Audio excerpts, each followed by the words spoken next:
Good day, I'm Stacey Ann Smith and this is your GIS News for Friday, October 18. Prime Minister Portia Simpson Miller joins a cadre of female heads of government and global women leaders to be inducted in the prestigious International Women's Forum IWF Hall of Fame.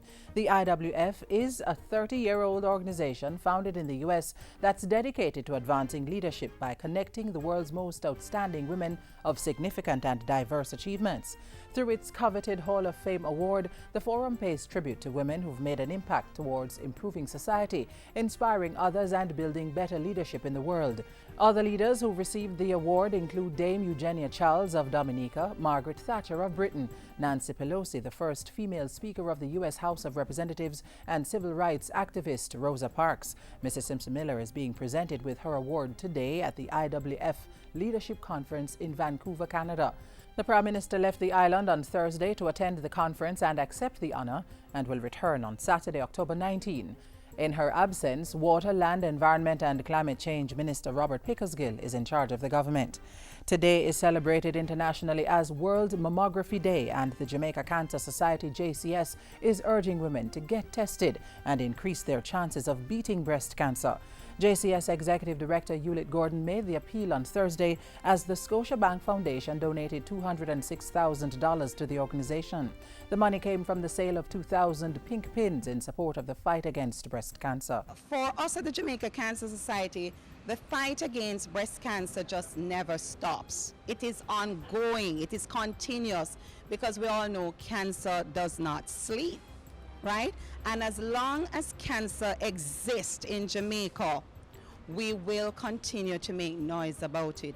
Government remains committed to reforming the justice system and protect the rights of citizens. Justice Minister Senator Mark Golding gave that assurance at the recent launch of a report on human rights in Jamaica by the Inter-American Commission on Human Rights, the IACHR.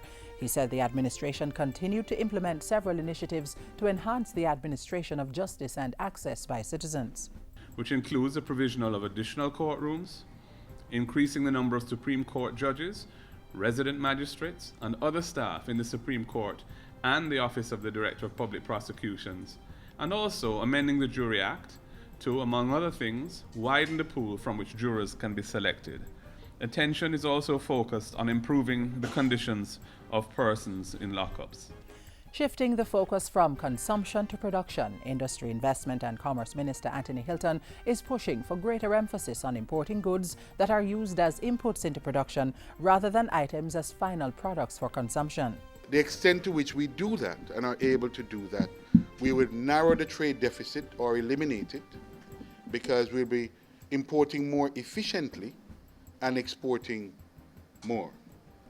And you eliminate the trade gap, the trade deficit, which has a direct impact on the value of our dollar. Minister Hilton was speaking Wednesday at a one-day sensitization seminar hosted by the Trade Board. Guided by the theme "Out of Many Exporters, One Better Economy," the country's exporters were engaged in a forum on how to trade smartly. The Office of the Prime Minister OPM is joining the effort to help Jamaicans become healthier citizens. Minister responsible for sport, Natalie Nita Headley, has announced that an OPM representative will sit on the National Committee for Non-Communicable Diseases, a multi-sectoral committee set up by the Health Ministry. Minister Nita Headley was speaking Tuesday at the media launch of the 13th Reggae Marathon. Physical inactivity is the fourth leading risk factor for global mortality. It is well established that the non-communicable diseases such as diabetes, hypertension, and some cancers are the leading cause of death in Jamaica and around the world. The Office of the Prime Minister's Sport Division wants to play its role in advancing these initiatives. The OPM will also be partnering with the Ministry of Health to establish a physical activity technical working group. And finally, all museums will be open to the public over the Heroes Weekend and on National Heroes Day free of charge.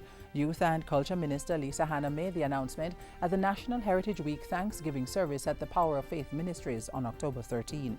Families can go there and bask in the knowledge of our past with our children.